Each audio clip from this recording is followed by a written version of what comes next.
আমাদের দলের ভারপ্রাপ্ত চেয়ারম্যান জনাব তারেক রহমান সাহেব আমাকে ধানের শীষের মনোনয়ন আমার হাতে তুলে দিয়েছেন।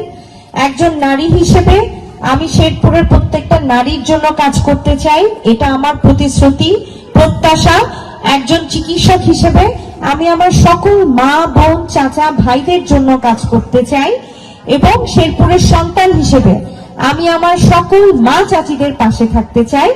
অবশ্যই আমার চাচাদের পাশেও থাকবো, কিন্তু চাচাদের পাশে থাকার জন্য আমার বাবা সবসময় আছে। চাচা এবং ভাইদের জন্য আমার বাবার দরজা খোলা, মা বোনদের জন্য আমার দরজা খোলা। কাজেই আমরা সকলে মিলে আমরা বিএনপি পরিবার আপনাদের পাশে থেকে আজীবন কাজ করতে চাই। বিশেষ করে আমার মা বোনরা যারা নির্যাতিত নিগৃহীত সমাজে পরিবারে, তারা আসলে বলার মতন কোনো মুখ থাকে না কোথাও। কারণ আমরা মেয়েরা ছোটবেলা থেকেই বাবার বাড়ি হোক শ্বশুর বাড়ি হোক সবসময় একটু পিছনের দিকে থাকি, তাই না? কাজেই আমাদের দুঃখ দুর্দশা শেয়ার করার জন্য আপনারা মনে করবেন আপনাদের সন্তান আপনাদের বোন সবসময় আপনাদের পাশে থাকবে এবং আপনাদের যে কোনো প্রয়োজনে পারিবারিক সামাজিক চাকরি পড়াশোনার ক্ষেত্রে প্রিয়াঙ্কা আপু অথবা আপনাদের সন্তান প্রিয়াঙ্কা সবসময় আপনাদের পাশে থেকে আপনাদের সহযোগিতা করবে ইনশাআল্লাহ। এমপি হওয়াটা ভাগ্যের উপর, মহান আল্লাহ তাআলা চাইলে আমি এমপি হতে পারবো। তবে আমি এমপি হই আর এমপি না হই, একজন ডাক্তার হিসেবে একজন সন্তান হিসেবে সব সময় আপনাদের পাশে থেকে কাজ করবো ইনশাআল্লাহ। আর সর্বোপরি যেহেতু আমি শেরপুর জেলা বিএনপির যুগ্ম আহ্বায়ক, কাজেই আমি জেলা বিএনপির যেহেতু হাল ধরার সুযোগ করে দিয়েছেন জনাব তারেক রহমান সাহেব, আমি অবশ্যই এখানে থেকে সততা ন্যায় নিষ্ঠার সাথে কাজ করতে চাই। এখানে আমার সাথে আরো উপস্থিত আছেন আমার হাজবেন্ড অ্যাডভোকেট, তিনি একজন উকিল রাহিমিন চৌধুরী, যিনি 2018 সালে নির্বাচনের সময় আমার বাবার উপস্থিতিতে থেকে অনুপস্থিতিতে থেকে অনেক সাহায্য সহযোগিতা করছেন, এখনো করছেন। আর আমার সবচেয়ে আদরের ছোট ভাই, আমার আপন ছোট ভাই আলভি, ও কানাডার ইউনিভার্সিটি থেকে সে বিজনেস স্টাডিজ এর উপর ইন্টারন্যাশনাল বিজনেস স্টাডিজ এর উপর ডিগ্রি নিয়েছে। সে তার আরো ভবিষ্যতে ডিগ্রি নেওয়ার ইচ্ছা আছে। আপনারা দোয়া করবেন তার জন্য, সে যেন কানাডায় থেকে আরো বেশি সুনাম অর্জন করতে পারে। সবচেয়ে বড় কথা হচ্ছে বাংলাদেশে একটা কথা থাকে যে মানুষ এমপি হওয়ার পরে গাড়ি বাড়ি পড়াশোনার ডিগ্রি আরো বিদেশে অনেক কিছু অর্জন করে, কিন্তু আলহামদুলিল্লাহ আমার বাবার দুইটাই ছেলে মেয়ে আমরা, আমি ডাক্তার হয়েছি, সে বিজনেস স্টাডিজে হায়ার ডিগ্রি নিয়েছে। তো আমরা দুইজন এস্টাবলিশ হয়ে গিয়েছি।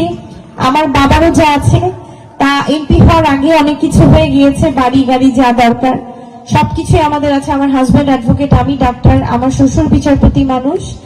তো আমাদের আর চাওয়া পাওয়ার কিছু নাই, এখন জীবনে যা চাওয়ার পেয়ে গেছে। আমার একটা ছেলে সন্তান আছে, কাজে এখন যা কিছু চাওয়া সব মহান আল্লাহ তাআলার কাছে এতটুকুই চাওয়ার, আমি যেন শেরপুরবাসীকে সুখে রাখতে পারি, সুখী রাখতে পারি এবং শেরপুর মানুষের পাশে থাকতে পারি।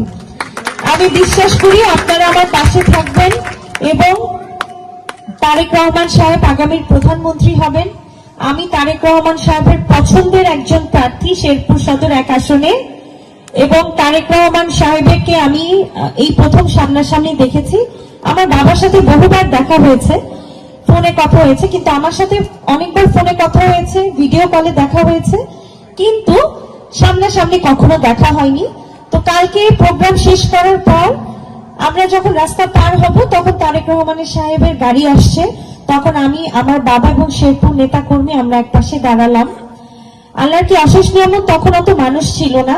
তারেক রহমান সাহেবের যখন গাড়িটা গেল আমি হাত তুলে নাড়া যখন দিচ্ছিলাম, তখন তারেক রহমান সাহেবের সাথে আমার এবং আমার বাবার চোখাচোখি হলো, দেখা হলো, এবং তিনি এভাবে টাটা দিলেন। আমাদেরকে দেখার পর তিনি গাড়ির বাসের সামনাসামনি থেকে সরে এসে গাড়ির যে দরজার সামনে এসে আমাদেরকে দেখে আবারও হাত নাড়া দিলেন, এবং তার ইশারা দেখে মনে হলো তিনি দূর থেকে আমাদেরকে বলছেন, প্রিয়াঙ্কা, শেরপুর সদরের পক্ষ থেকে আমি তোমাদের পাশে আছি, আলী সাহেব আমি আপনার পাশে আছি, আপনারা এগিয়ে যান। ঠিক তখন এটাই মনে হলো। আরেকটা গল্প বলি আপনাদের, যদিও গান শোনার সময় হয়ে গেছে, আমার কথা শুনতে ভালো লাগবে না, আর একটু সময় নিচ্ছি। 2024 সালে যখন নির্বাচন হচ্ছিল আওয়ামী লীগ সরকারের আমলে, তখন তো বিএনপি নির্বাচন করতে পারেনি। আমার আব্বু আবারও জেলে চলে গেলেন। তখন আমার ছেলে আমার পেটে ছিল। তো আব্বু জেলে যাওয়ার খবর শুনে তারেক রহমান সাহেব হুট করে একদিন আমার ফোনে ফোন দিলেন। আমি তো আবার আবেগে আপ্লুত, ফোনটা ধরলাম। ধরার পরে বললো, কি অবস্থা আঙ্কেল, কেমন আছো তুমি? আমি বললাম, আছি, ভালো আছি স্যার। তোমার আব্বুর কি অবস্থা? আব্বু তো জেলে। আচ্ছা, চিন্তা করো না, আমরা আছি তোমাদের পাশে, কাজ করে যাও, ভালো থাকো। হ্যাঁ, আমি বুঝছি উনি জেলে আছেন, সমস্যা নেই, ইনশাল্লাহ বের হয়ে যাবেন। এই যে তার কিছু পজিটিভ কথা এত বেশি উৎসাহ দেয়, তখন আমি খুব ভেঙে পড়েছিলাম। আব্বু জেলে, আমার মনে হয়েছিল যে আমার ছেলেটা দুনিয়াতে যখন আসবে আব্বুকে আর পাশে দেখতে পারবে না। কারণ 2018 সালে আব্বু জেলে গিয়েছিল এবং 2.5 বছরের উপরে জেলে ছিল। তো তখন আমার খুব কষ্ট লাগতো যে আমার বাবা তো আমাকে অনেক ভালোবাসে, কিন্তু আমার ছেলেটা যখন হবে আমার ছেলেকে দেখবে না। কিন্তু আল্লাহর অশেষ নিয়ামত, সেই বছরে জানুয়ারি মাসে জেলে ঢুকে ফেব্রুয়ারি মাসে বের হয়ে যায়। তো এটা, এবং তারেক রহমান সাহেব যে বারবার ফোন দিয়ে খোঁজ নেওয়াটা, এটা সত্যি আমার জন্য, আমার মতন একটা ছোট রাজনৈতিক কর্মীর জন্য অনেক অনেক বড় ব্যাপার। তা আমি বিশ্বাস করি তারেক রহমান সাহেবের দোয়া যদি আমার মাথায় থাকে, আমি তার আশীর্বাদে শেরপুর সদর 1 আসনে মেডিকেল কলেজ, হাসপাতাল, বিশ্ববিদ্যালয়, রেল লাইন এবং আমার মা বোনদের জন্য সর্বোচ্চ কাজ করতে পারবো। আপনারা যদি আমার পাশে থাকে, এটা আমার জন্য সম্ভব হবে। আমি বিশ্বাস করি আপনারা সকলে আমার পাশে থাকবেন। এখানে অনেক ছোট ছোট বাবু দেখতে পাচ্ছি, একদম ছোট ছোট শিশুরা।